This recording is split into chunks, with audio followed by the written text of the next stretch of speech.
Hey everybody, welcome back to the LuckyDog podcast. This is your host, Elias. This podcast is sponsored by EliasRoushMedia.com, photo, video, digital media production.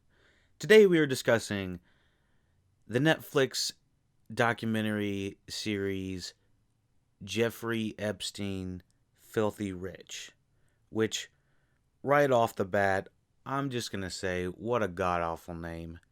I think that not the Jeffrey. The name of the docu series I think is just overall stupid. Filthy Rich. Y'all couldn't come up with. This guy has a million things about him. One of them happens to be that he's a billionaire and a horrible human being. And spoiler alert, he's dead if you don't already know. Yeah.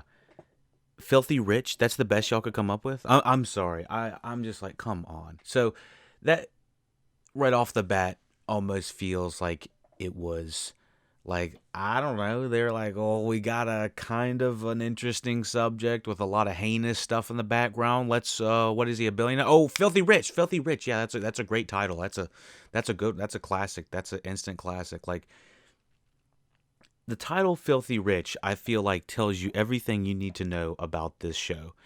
It, for me personally, I could have just a little bit more resentment about it because, the time and age that we're living in right now is a little bit more of the quote unquote darker ages, darker timeline. It's, in my opinion, I feel like I'm looking for more positive narrative media, but that just could be me personally. So I might have just a tad bit of a bias on this. I'll just throw that off the top. But real quickly, I'll tell you whether I thought Jeffrey Epstein's Filthy Rich docuseries, 4 episodes, was worth it. In short, this 3 hours and 46 minutes, I would like 3 hours of that back. I definitely feel that there's a story here that could be told in a very quick narrative fashion, but I ultimately felt like almost half of this documentary was just strung out in a way that I was completely disengaged from.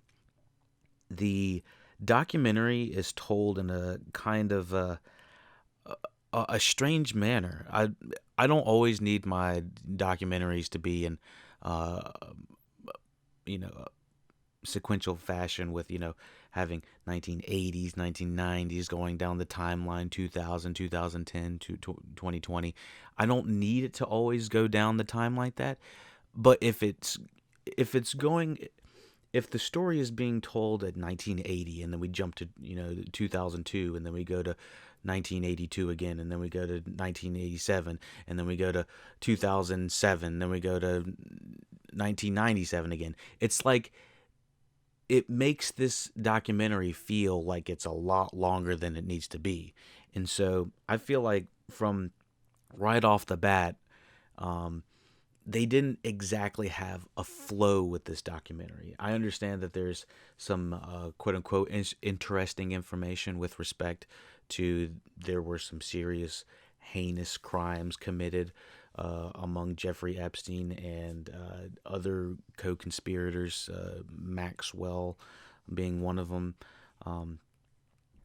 But overall, I gotta say, I was more interested listening to reviews of this documentary than I was actually watching the documentary. As a matter of fact, watching the documentary, I was kind of getting mad. I mean, this is definitely a documentary that can be upsetting. It can be triggering to some, certain people that have had to deal with this type of stuff.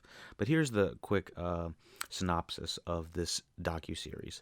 Survivors worldwide reveal the manipulation, abuse, and emotional scars suffered at the hands of wealthy convicted pedophile Jeffrey Epstein.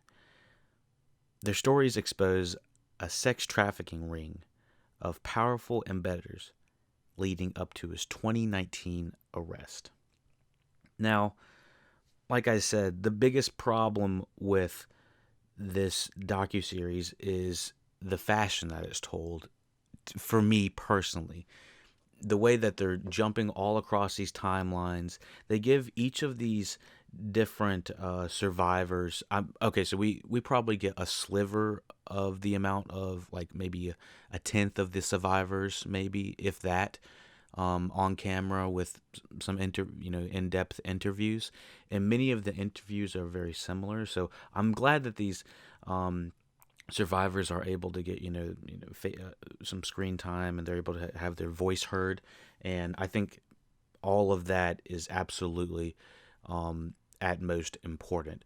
I wish that they didn't have to go under the guise of the documentary called Jeffrey Epstein Filthy Rich. I know they need to, Netflix has to sell a quote unquote sexy title, an alluring title to make you, jump in. But there are so many other different titles I feel like they could have used. What about like the takedown of Jeffrey Epstein? That would have been kind of cool, right? I looked at the marketing for the trailer, and it kind of feels like the market. I'm gonna kind of go into spoilers, I guess now. I've basically given you my quick synopsis that I don't think this is a great documentary, with the exception of being able to hear the voices of the survivors. I just wish the voices of the survivors were channeled a little bit more in a narrative timeline that I could understand. I was like, okay, so this is when this happened, this is when this happened, this is when this happened. Because after watching it, I cannot recall or regurgitate when any of these survivors were intertwined with Jeffrey Epstein, with the exception of maybe like sometime in the 90s and mid 2000s. So yeah, that's my only thing, is regurgitating this. All I can say is, yes, this was some heinous shit that happened. You find out some terrible stuff. Double Toasted, in one of my favorite podcasts, called it, he's a real life 007 bad guy, and he absolutely is. I don't want to go into in depth. There's some reviews that are talking way more into detail about what you find out in the documentary. I don't want to do too much of that yet. I do have some quick notes that we can cover, though. Overall, I do think this documentary is enlightening. It's very choppy with the editing. Maybe a little bit of animation would have been helpful. I feel like this was a low budget documentary, and a lot of it was just sit down interviews, kind of slideshow intertwined with interviews, drone shots, and then the slow set shots when they're like showing the alluring, creepy room, and the interviewee is interviewee is the survivors are talking about what is going to happen to them, and they have slow panning shots all over some sort of room, and it just makes you feel uneasy, kind of thing. It feels, like I said, cheap in a way. I don't know. So here's some in-depth notes I found somewhat interesting on the documentary itself. A couple things I wrote. First thing I said was gross. This is an absolute gross documentary. If I hadn't listened to a couple of reviews before going into it, I probably would have been even more grossed out. It is interesting because my review was sort of colored a little bit because I'd known a lot of stuff going into the documentary, but I wasn't prepared, or I wasn't exactly sure what to expect. By the way, this is also executive produced by the Joe Berlinger director. He was the director of the documentary series and director of the Ted Bundy tapes, and the Zac Efron Ted Bundy movie as well.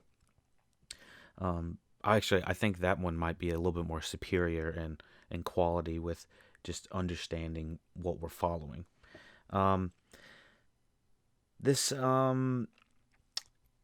docuseries has several recountments. Recountments? Is that a word? Recountments? It's not reenactments, so I guess they're recounting. Yeah, I guess recountments. I don't know. Somebody, you can tell me in the comments. Of this guy, of Jeffrey Epstein being a pedophile. What I was when I was watching, I was like, okay, so obviously they're not gonna. The thing about recountments of some of these horrible crimes is you can't just have like reenactments of this shit, especially with what was going on. That is horrible, and nobody wants to see that, and let alone think about it. So the cinematographer has to kind of think about what they should be showing at the time.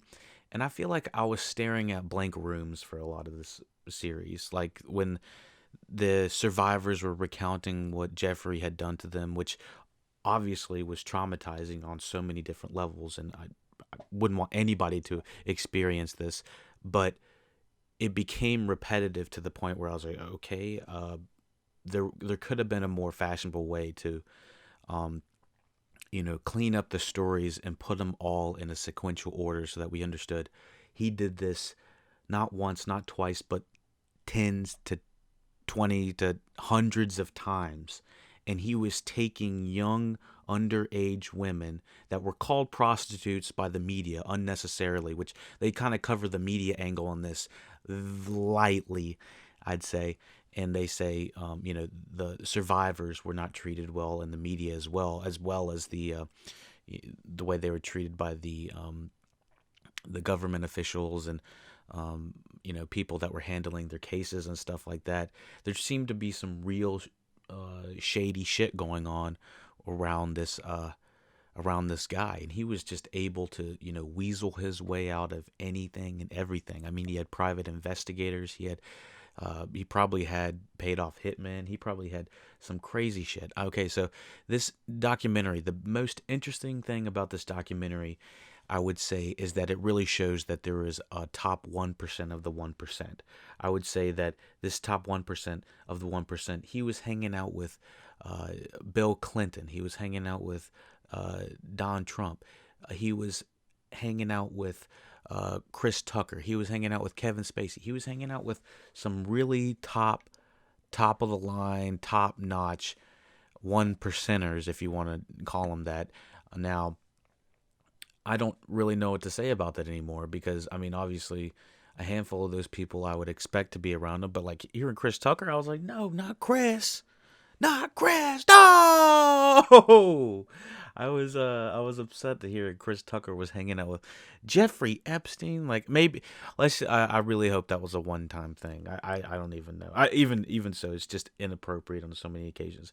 They talk about the perspective in this from the people that worked on the island. They talk about it from the survivors' perspective. They even have one of the princes that was caught on they called it Pedophile Island at one point, or Orgy Island. What was that guy's name? Hold on, I'll find him in a second. Hold on. Prince Charles, Duke of York. Yeah, that guy. That guy is guilty of something. I mean, they literally have. Uh, sorry, I don't mean to laugh. They literally have photo evidence of you, dude, with her, and she says she has very specific, detailed reenactment, or not reenactment, but she can recount. She can recount you sweating your ass off at the club and smelling and reeking like ass, like. Oh my gosh, the interview that they show on there, like, dude, you basically said you done it yourself. So, yeah, it's amazing to see the ring of people that Jeffrey Epstein had around his finger. He had an amalgamation of police officers, it seems like, people undercover, private eyes. They talking about like cats' heads getting severed off of people that were investigating the case. Like, oh my Lanta, that is some next level shit. I wasn't exactly prepared for how in depth it was going, but I felt like the way that they were explaining it was so like fast paced. Maybe I was not paying attention. It could be me. I'll just say that. Maybe just loosely watching because I was very unengaged in this documentary for some reason. Maybe just because of how heinous it was. I was trying not to get too emotionally engaged. But I will say the reveals in this felt kind of weird. It just kind of felt like, and by the way, he had private eyes, and he had a lot of people under his belt, and he had a getaway plan, and he had cameras in the places that he was recording people, and it was like wait, who, what, when, where, what, and it's like, wait, where are the tapes? What's going on? What uh, I have so many questions with regards to what I should be looking for as, like, not clues. The direction in this whole fucking documentary has me just all bungled. Just all bungled. Let me see. So let me see what else we got. A lot of contrived, sinister music in certain places that I was like, you don't need to put that there. Like, I already hear these survivor stories. It's already hard enough to listen. Um, yeah, so we get a couple of recountments. Recountments. I don't know why I'm saying that right now. We get a couple of interviews with the people that worked on the estate, and I'm gonna have to change my chair. This thing's kind of making some funny noises. The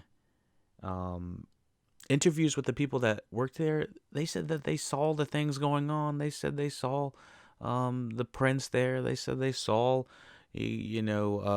all these high class profile, generally older men with younger women, generally topless, and that is just it. Apparently, he didn't come to his. Some of the people there did not come to their senses until, like, midway through their career after they've been paid by this guy. I don't know how any of them are still, not being investigated or anything. Like, I feel like you got to be somewhat complicit in not saying anything if you see all this shit going on. I would be enraged. I don't know. The fact that this guy was just clapped and, clapped. The fact that, I guess I'm burying the lead. The fact that this documentary decides to tackle from the survivor's perspective, and they kind of leave out most of his possible suicide / homicide death towards the very end. It becomes kind of laborious with trying to find out who this guy is, and not just really saying this guy was a fucking asshole and he was a fucking pedophile and he needed probably the worst of the worst. And I mean, the documentary undoubtedly has their thumb on the pulse of saying he did not commit suicide. They believe that with the marks that had happened on, I don't know, somewhere on his bone, on his jaw, it would have been an insane amount of pressure for that to happen. And with the people that he was running with, the people that he had pissed off, and probably the blackmail this guy had, I mean, I could not imagine. I mean, what did we just see? Tiger King in another documentary series not too long ago. The guy had paid a hitman, one of the hitmen. I don't want to say too much stuff, but there was a hitman paid off, and he had only been paid like 10 to 20,000.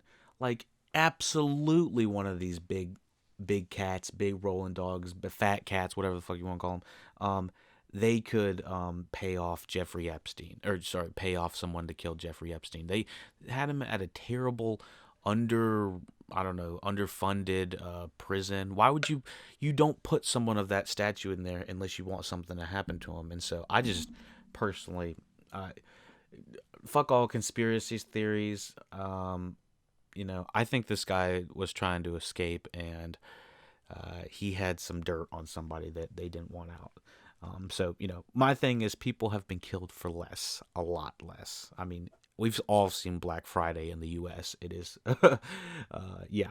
people have definitely been killed for less. And this documentary shows Jeffrey Epstein's arrogance and just trying to make up lies while he's being interviewed and whatnot. It doesn't feel like we really get a really big insight into who he was besides saying that he was a hedge fund manager. He was managing a lot of fat cats' money and kind of stealing from them on the side. Very kind of smart, conniving, wickedly smart, conniving person. And apparently he was somewhat charismatic as well. I mean, kind of in the same realm as Ted Bundy in a way, that they had a way with, talking to people and kind of convincing them in a way. Um, yeah, I firmly believe that they have some sort of uh, some evil magnetism about them. That you know something about them's probably not right with them, and you can tell automatically. But there's also something about them that you were just kind of like picking at as well. That is very interesting in probably a pretty terrible way. We find out a lot about the survivors and some of their upbringing, and we find out that obviously the media mistreatment and how they had represented them, talking about them as underage prostitutes. Really, they were just underage girls that were being paid off by Epstein and Ghislaine Maxwell, alongside probably a list of other people that I don't have the list in front of me. Probably will list them in the description when I add things that I forgot to mention in the podcast. They'll all be in the description. Find Ghislaine Maxwell. She is definitely complicit. LuckyDog Worldwide, spread, unite, or whatever. What Captain Planet go, or go Gadget go. Or what do we got to say? Roll Autobots, roll out. That's what we got to do. Find Maxwell. That's what needs to happen, because she is the next one complicit in this. Because there are a lot of people, heinous people, that are involved in and surrounded by Jeffrey Epstein, and they are still out there. So yes, people of the 1% all need to be worried that we're all around this guy. That's all I got to say, because he's probably got some real dirt based on what they were talking about, having cameras in the massage parlors of where he was taking these girls, and having his big dogs, quote unquote, 1%ers go and hang out with these women or young girls.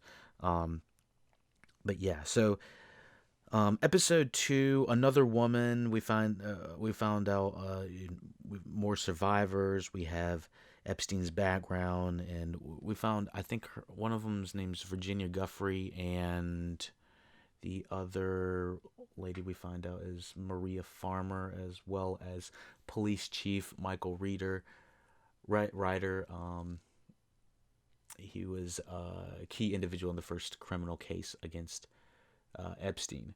So I definitely feel like they could have done a little bit more with just cleaning up the survivor story, kind of linking them more together. I feel like I did not have a sense of, holy shit, there's a big tidal wave that is about to come over Epstein. I felt like the way the marketing is for the overall show is like, okay, so we have a coming together of all of these survivors, all of these recountments. Who is this terrible guy, this terrible island, this story, the money, the pyramid Ponzi scheme, or whatever the heck's going on, the pyramid scheme of pedophilia that he's got going on.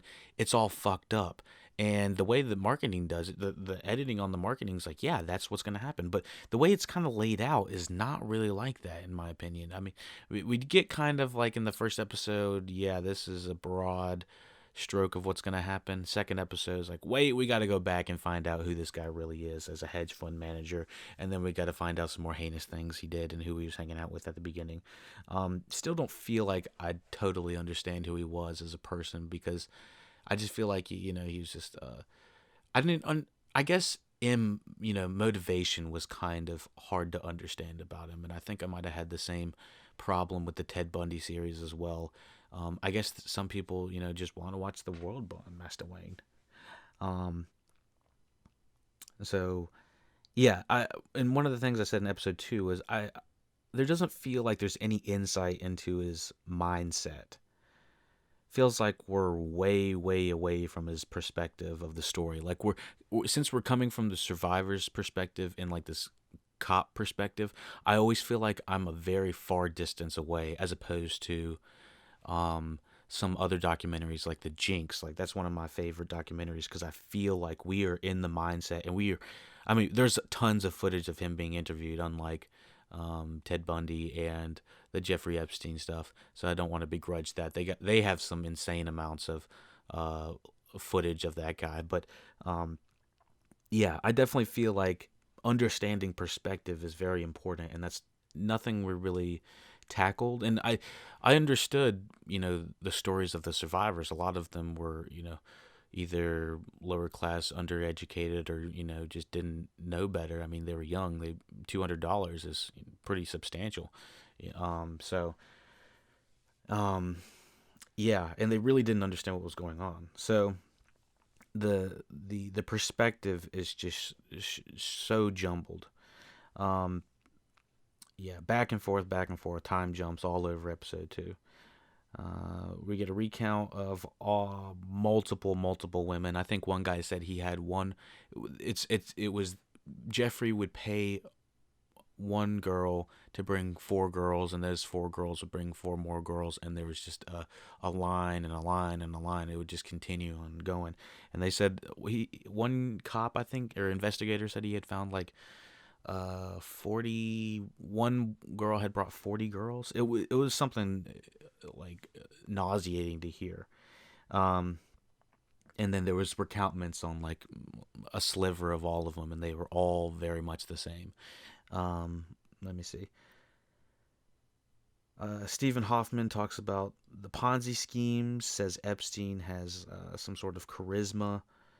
I think Stephen Hoffman was one of his bosses that he initially was above Epstein at one point, and he didn't really I think he had found out Epstein had been lying. He had been lying on his resume and stuff like that. And I think it was at that point where he just started to escalate his criminal mastermind scheming. And I believe Epstein ended up making his money with managing the hedge funds, probably stealing a lot of it. And Stephen Hoffman says they were like selling pretty shitty stocks. I believe at one point it was some Wolf of Wall Street shit, some criminal shit. But yeah, the time jumps make this feel a lot longer than they need to be. There's only really one article of donations to from stating that Jeffrey Epstein was a Democratic fundraiser or donator. Thought that was kind of interesting as well. He paid people to act like cops to intimidate other people, investigators. Episode 3 shows co-conspirators, Jeff getting his way. He gets out of Alan Dershowitz gets him a plea deal. And then they try to pin the underage, or they try to pin the survivors as prostitutes. Alan, Bill Clinton, Steve worked on Pedo Island. This is when Steve is telling, Alan Dershowitz and Bill Clinton were on the island, or Bill Clinton were associated. I don't know if Clinton was on the island, but he was definitely on the planes and stuff. And he liked hanging out there. Prince Andrew was there. Yeah, Chris Tucker. I was like, oh no, not Chris Tucker. I was like, Prince Andrew. Oh no. Oh wait, I don't know who that guy is, but screw him. Freaking asshole. Let me see.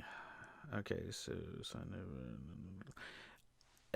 episode 4 basically is the finale wrap up, which kind of did give me the tingles. I'll admit, it's the only episode I felt like everything's kind of culminating together, and I was like, "Ooh, this is gonna be really good." At the end of each episode, they kind of had these credits that talked about like the people that were still complicit and that had not been caught. Mostly Ghislaine Maxwell was the one that kind of came to mind for me. I was just like, okay, I need a little bit more direction and understanding what we're going to do with each episode. I understand the first one was like the intro, second one was kind of understanding his background, third one was the survivors, fourth one is the culmination and ending. Now, with saying all that, I got to say fourth episode when all the survivors were coming together and they're like, all right, we're going to take them down. We're going to do it. We're going to, this is going to be real big. It was exciting. It was this, the slow-mo walk. Oh, we're going to do something. It's that documentary slow walk. And, it was cool seeing everybody that had been interviewed this entire time all come together. It was kind of a little bit of a letdown, kind of knowing where this was going to go. But there, we did get a little bit more resolution at the end, kind of hearing, was he killed? Was he not killed? What's going on with the survivors? How their families are doing. I'm still traumatized by what the one lady had to go through with her beating her brother or something when she was young. I was like, oh my jeez Louise, this is awful. I was like, this is, and then her had to go through the Jeffrey Epstein shit, and then it there after having a full recountment, I guess. Recountment. I don't know why I keep saying that. After this review, I'm kind of just thinking and trying to pin my point on why, point the flag at why this documentary doesn't land as well as it should. I feel like it should because I don't know, honestly. I want the survivor's voice to be heard. But I mean, what is there? 200 survivors. We'd be here. We'd be listening to survivors, for 6-7 hours, if not longer. And from an entertainment standpoint, that's just not doable. I think there's a way that you can have, a lot of these survivors just give short, kind of give short answers to what happened to them and maybe what's going on with them now, and then we can have some sort of culmination of what's going on and how they would like Jeffrey Epstein's estate to be tackled down, because I think they talked about like the money being tied up. Jeffrey Epstein tried to tie his money up in the Virgin Islands before, like a couple days before he was killed. That's got to be ironic. Someone on the inside knows something. You don't just tie your money up like that just for not anything, I guess. I don't know. I don't know what I'm saying. But anyways, I will say, I very much appreciate that this documentary is directed by Lisa Bryant, a female director that is letting the survivor's voice be heard. I wish this was a little bit better of a overall documentary from the editing standpoint and direction standpoint, kind of understanding and correlating the survivors to the timeline, to where they were. I did feel like it was very much all over the place, and I needed a little bit more direction. Like, okay, he was here at this time, he's here at this time. But I feel like he was just kind of an illusion that was kind of like a terrible like figment that was just traveling around and you just couldn't find him. So I wanted just a little bit more of that. I felt like with the Ted Bundy, I kind of understood. I was like, okay, so he's probably right here at this time. He's in the courthouse at this time. He's getting interviewed at this time. I felt like I knew where this guy was, and I felt like I was in the investigator's seat, like 2 years behind, didn't even understand who I was looking for. I was like, who? Jeffrey? Who? What? When? I just felt like I was running to keep up. I was struggling. And so, I guess that was with perspective as well. We were always kind of in a different perspective than his. But, yeah. So thank you for listening, watching Jeffrey Epstein's Filthy Rich, Netflix docuseries review. If you like this review, check out all the other LuckyDog podcasts on SoundCloud. You can get this podcast early on YouTube. We release podcasts early on YouTube. If there are edits or anything I add to the podcast, you can go on SoundCloud and listen to the full podcast. If there's additional things that need to be added or corrected, it's probably going to be in the description or comments. I'll allow everybody to jump in the comments and say, yeah, this was a great review, or this was very not enlightening and I just wasted another 30 minutes. Sorry about that. Got him. No, I really do hope this was an enlightening review. I'll try to fix my fucking chair. It's fucking, you hear this shit? It's driving me insane.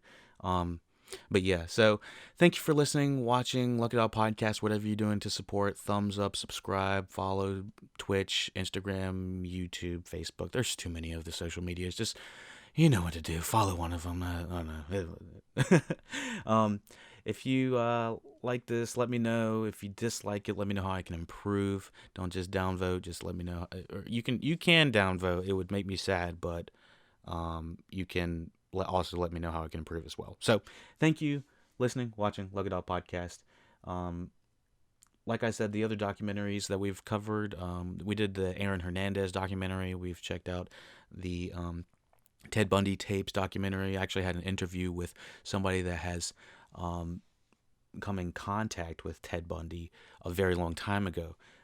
It's attached in the description of the Ted Bundy tapes review. So go ahead and check those out if you like all these documentary series reviews. We'll come out with some more if you do. Let me know. All right, everyone, take it easy.